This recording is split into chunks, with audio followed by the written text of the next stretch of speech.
Hello, welcome to How to Train Driving Instructors, the complete guide, by myself, Dave Foster. No introduction needed anymore. I'm going to move swiftly on.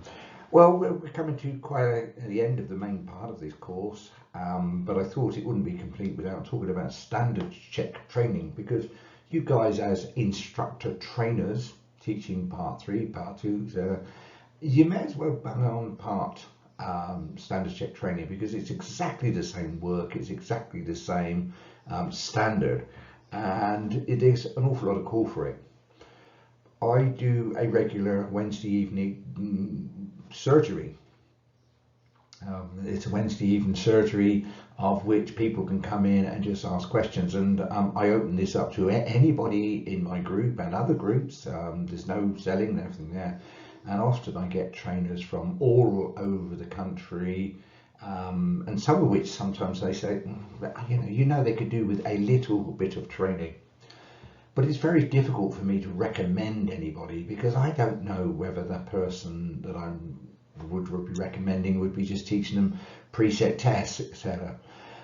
But I know that anybody who's come through this course should, in theory, who's been passing the course, will understand the structure, and I will be happy to recommend anybody who has come through this course on that to anyone who's on that course. And the course will know then that what I'm saying and what the trainers on the course, on the online Zoom calls, are saying will be exactly the same as what you guys will be saying if you met them in the car. So it's a good additional income stream for you, and a very good one. Let's look at what's going on. Well, as I said, in theory, it is the same as part 3. And same 17 competencies, exactly the same. Okay, they have passed it once.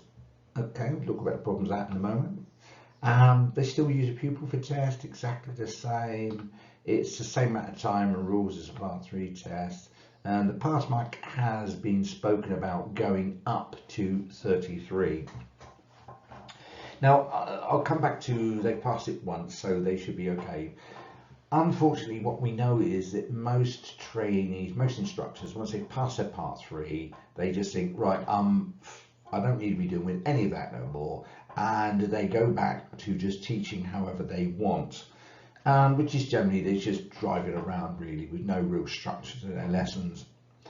And this can go on for 6 months, maybe 4 years, etc., until of course they get the envelope on the door, ask them, and then they start to panic, and there it is.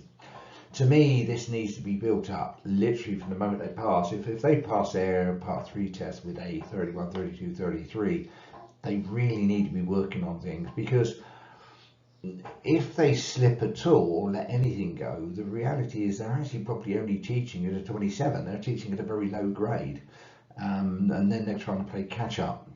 And it's better for them to just keep on with a little bit of training, keep up to speed now and again, checking what's going on.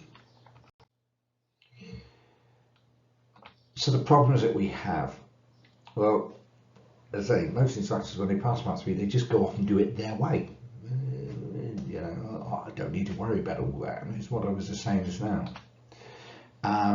Very, very few do any additional training, and past the 31 becomes a 21 the following day. And the very sad thing is that many will not even ask for help until possibly the week before their 3rd and final standards check. And this I see with a lot of trainers. They say the same thing. Somebody's come to me, one of my trainers, it's almost a weekly occurrence when he says to me, somebody's come to me again, 3rd and final next week, and we're trying to, it's almost impossible to do the work. You can give them some tips and say, look, we have some crash course tips, go away and do this. We can get them to work on the main things, and hopefully they'll wing it. But again, they wing it, and guess what? They pass it, and then of course they don't do anything else until it comes on again. And and then the examiner again will be looking and say, well, you winged it last time. You clearly had no training this time. Even the examiners start to get a bit disappointed. So this is what you guys are up against. People who just really do not want to do any training. They don't feel why they should. There's a complete whole section on it where people are saying why should they do it, why shouldn't the DVSA pay, etc, etc. I do not know of another profession that does not really in some form another provide or where you have to do CBD. My best mate is a ceiling fixer, or actually he's retired now, but he was a ceiling fixer. He put suspended ceilings up. He was self-employed. Every year he had to go away, he had to go and do his first aid training, he had to do his health and safety training, he had to do his risk assessment training, all of which he had to pay for himself. He had to go and do all these things. He had to keep up with the modern materials, the modern trends, etc. And he had to pass exams all the time for it. My wife is an ex-nurse, she's nursing amongst old, people with dementia and things. Every single year she had to sit tests, exams, etc. Had to prove that she had done her minimum compulsory basic training. And most of them are the same. So getting it over to instructors that need to do something as well. You hear all sorts of things like, well, my pupils are passing a test, so that's a measure. Well, many years ago, I know one of the main schools, all they used to do is teach their pupils to just pass the driving test routes. They would literally teach them the test routes. So they would say, you go left, they said they knew the routes. Yes, their pupils were passing their test. Yes, their pupils were killing themselves afterwards because they weren't teaching safe driving for life. So passing a test is not a measure of doing it properly. Mum and dad can go and get pupils out there through their test. In fact, they have a better pass rate than the driving instructors, strangely. But we are charging for money and money's worth, and there is a way that we have to do it professionally. I hear this, the examiners have got it in for me. No, yes, well, maybe they have if they're just seeing poor results all the time. If they're seeing dirty car, poor tuition, students making the same faults all the time, examiners get weary of it. They're like, I know examiners that they see us come down for a test, they see who the instructor is, and they know automatically, oh, here comes another one, and they always feel like this is going to be a fail because they know who the instructor is. They know that things like this. Let me give you an extreme example. Back in my day in Exeter Centre, there was a couple of instructors who absolutely refused to teach show me, tell me questions under the bonnet. We're not mechanics, it's not our job to teach it to them, and they wouldn't. And they would literally say to the examiners, if the examiners said anything, just give them the effing point against them and get on and do your job. They were just actually saying to their pupils, don't worry about it, just take the point. They've got to give you a point somewhere, so let's get the point there. And the pupils believed them. The pupils thought, oh, good, I got my point against that. And then imagine you're the examiner and you come down and you're already thinking, oh, show me, tell me checks, they're not going to do it. And this is the sort of thing you get where so the examiners, they're not got it in for you, but they're looking for you to go and do something. I can't do it their way. It's another one. They can't do it the DVSA way. Well, yes, they can. The DVSA, the systems don't just, it's not something they've dreamed up. It comes steeped in educational value from countries all over the world. Driving instructors, like myself in the past, we used to sit regularly with them and they would ask our opinions on what we should be doing and how we should be doing it. When I finished my master's degree, the chief examiner at the time asked me for a copy of the thesis, the whole lot, and it all went up to DVSA, and a few people have contacted me since about questions and stuff inside it, and it forms part of what we're doing. What? I have to pay? I love this one.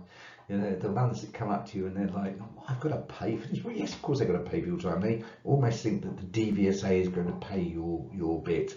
And I've had that in test centres where even examiners have said, suggested, and they've come to me and they've gone, oh, such and such has said I ought to go and see you and have a bit of training, and you talk about it, and I normally have a little bit of a chat first, and I say, well, we'll have a meet up, and then there was such a surprise when they'd say, oh, Well, why have I got to pay you? Well, because, I spent a lot of money getting where I was and doing these things. And obviously they won't do DVA do the training. Well, because DVSA are examiners, they're testers. It's not their job to do the training. Okay. And there just seems to be a lack of time or willingness, and they're playing catch up. And this is what you're up against, unfortunately. So you need a good lot of tact, a little empathy with them. Yes, I know the DVSA don't do the training. That's the way it is. But don't worry, because you've got the training, you've done the training, you've done this special course. You're the guys that they need to speak to. You're the guys that can get them through this test. That's what you're going to do. We know how to play the game. If necessary, it's that way, So what are we looking for? Well, now of course we've got the triggers. No, not the trigger who's on the right. We've now got the triggers out there for that can generate a standard check. Once upon a time, it was sort of basically every 4 years, etc. If you've got a particular grade or you didn't come up for into the examiner's limelight, then it might be a bit longer. I think I went about 7 years at one point before I received a test. Other instructors seem to see them every couple of years. Well, what they've done, they've made that a bit more official now. So here we got it there. One of the indicators that there is a problem is if she says here the average number of driving tests per test are 5 or greater. So if you average a 5 or greater, then that's telling DVSA something. My average was 2 point something. I can't remember what it was. I had it recorded myself, etc. It was 2 point something. And yes, sometimes one of them was a serious, but it was a fault. It was, the people failed the test. But at least the average faults were well under 3. And that's what I was aiming for. And that's what you guys need to aim for. If you can get yours 3 or less, then you're doing the job. You're never going to get them completely gone. Having said that, an ADIO trained some time ago. I think he's running at something like 23 out of 25 first time passes this year, and he has had a lot of 0 fault tests. I keep meaning to get him in on one of my courses, get him in on one of my Wednesday nights to sort of explain to people how he's doing it. The average number of serious faults per test, 0.5 or greater. So on average it should be less than, less than a half really, on the forms. Again, they shouldn't be getting too many serious faults. It's a bit of a difficult one, serious faults, because you can't control the serious faults. You can control the driver faults. I'll explain about if you're getting a lot of driving faults in one area, then you can look at that area and think, well, what do I need to work on? I produce a free Excel spreadsheet which you can download from my DTE website, in which you can record your faults, record your driving tests against, and it will come up with your average triggers and average number of faults. And if your average number of faults is coming down, then your average number of serious is. I said I would do a driving test sometimes and my pupil would receive 1 or 2 driver faults. One of them was sometimes a serious. You can't control that so much, because of course a serious fault is what's happening outside around the car. It's how it affected somebody else. But if you can bring down the number of driving faults overall, you will reduce the number of serious. Percentage of driving tests where the examiner has to take physical action, 10% or higher, it says there. Your examiners really shouldn't be taking action. If they're taking action, there's something wrong. We know it happens occasionally, and it has happened occasionally. I have been fortunate in my time to have never received the dreaded walkback. I see some instructors seeing walkbacks all the time, but I've never ever had one. Unfortunately, touch wood. It's all there. Occasionally the examiner has had to, very occasionally, has had to grab a wheel or to, to physically guide people. It was rare. It was very, very rare. And the driving test pass rate 55% or lower. I mean, it really should be higher than that. I do not understand the instructors who seem to complain about that. We should be really up in the 80%. Let's face it. Imagine you put on your website, right, Driving test pass rate 55%. I mean, would you do it? Would you put it there? Because of course, you know, would customers come to you? No. Most people end up putting on their website something like, you know, high pass rate or 95% pass rate, etc.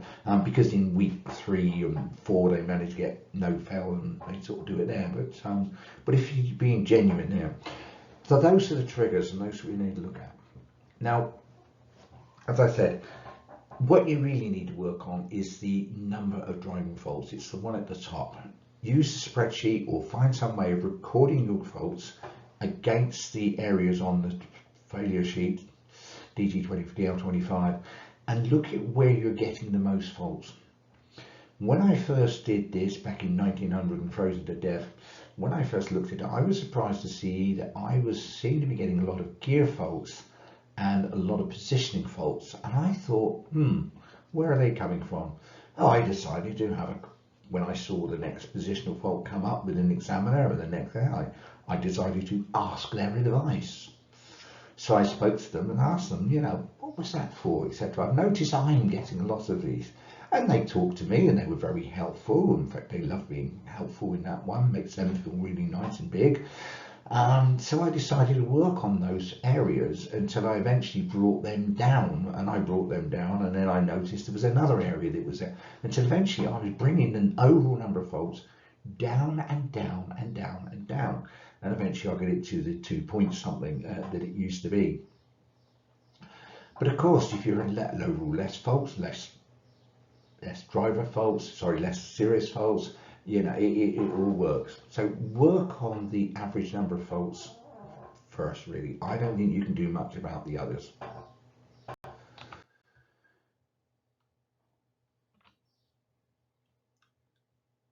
If you reach 3 or more trigger points, they're the indicators, and the DVSA will invite you for the standards check. So 3 or more of the ones previously that we were talking about.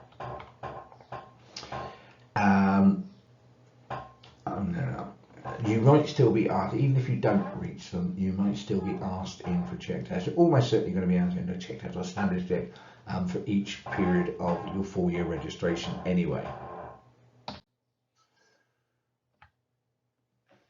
So for you guys, when you're doing the training, you work through the problems in the same order as suggested in the fault finding guide, which you're going to see later.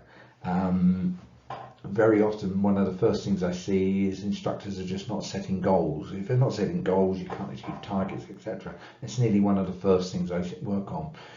One of the next things I often see is they're not identifying faults. Well, if you're not identifying faults, as I said before, you can't analyse, you can't remedy, etc. So you've got to work on certain things there. So in the fault finding guide, which is coming up soon, look at that, and that is a pretty safe order, particularly the first few, where you can start working on those things one at a time. Coach them, okay, rather than tell them. So how could that be better? What are the problems in not setting goals? You know, you'll hear all these excuses. Oh, I never do like that. My pupils don't like that. They just like to be taught to drive. No, they don't. You know, that's your excuse, that's their excuse, sorry. You know, pupils get goals in every single bit of tuition they do, whether it's from physical education to maths to English to whatever, they get goals. No teacher ever walks in and said, right, today we're going to do a bit of maths, all right, okay, and starts doing a bit of addition and then throws in a bit of trigonometry and then throws in a bit of calculus and then throws in a bit of division and then throws in a bit of algebra. You know, no teacher ever did that, you know, as it came up. Well, no teacher that was any good anyway, you know. But you've got to have to be honest and fair about how much training they will need. Okay. Often they come to you, they think that you're going to be able to sort them out in 2 hours. Well, sometimes you can highlight the main problems in 2 hours and you can sort of suggest them there. But ideally, you really want them coming back to you to be able to demonstrate they've sorted this. And I normally do this by sitting in the back washing them with a pupil, and then I'll have some chat with them, and then I'll make them suggestions that maybe you should be setting goals, objectives, maybe you should be doing blah blah blah, and then I'm going to come back. I want to come back in 2 weeks time or a week's time, and let's jump in the back again and let's see how they've corrected those issues, because once they've corrected those issues, there are probably some smaller issues down the line, but I haven't raised it all in one lump, because Rome wasn't built in a day. You know, you cannot fire it all at them. So I would say to them, these are the main 2 issues that maybe you've got to sort on, and I will give them fixes to sort it. There are other things, but let's work on these first. I might briefly cover the other things, but I want you to go away and work on this, and they come back and they've sorted that. When they've sorted that, then we can fine tune the other things, and we can get moving these grades up and up as we go. But you need to be honest with them. If they don't want to put in the work, it's not your problem. You can help them if they help themselves. You know, if they'd done that, they wouldn't have ended up where they are. You know, and this is where they end up in this problem. Ultimately, it is good for their business as well, because the better instructors they become, the more their pupils will like them, and pupils do like structured training. In some research I did when I was working for a large school, I found that many pupils left instructors because they did not feel they were making progress. And they were making progress because the instructor simply wasn't giving them structured tuition. The instructor wasn't setting goals. So at the end of a lesson, the instructor couldn't tick off and say, okay, so today we've worked on our junctions, and our junctions are click done. How do you feel about your junctions? And they weren't using coaching, so they weren't asking, how do you feel about the junction? What do we need to work on? Less the junction. How do you feel we could make those better? What was good, what was bad?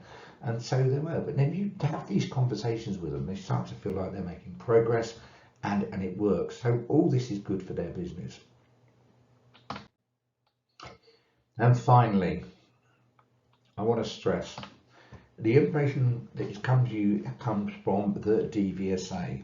Okay, I look at the DVSA and I come from there, because it's not what I'm telling you. Okay, these are my interpretations of that, but it's not what I'm telling you. It is what the DVSA are telling you. If you want more information, please attend a Zoom call. They go down against CPD, and you can look there. So more information on anything, attend the Zoom calls. Else, you can always contact us, info@DTE-Elite.co.uk. And, well, that's probably about it. We're always here for you, as I say there. And the final slide says the end, but I have to say it's not really the end, is it? It's never really the end. Nothing is truly the end.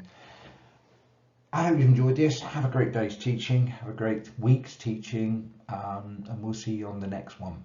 Speak to you all soon then. Bye bye.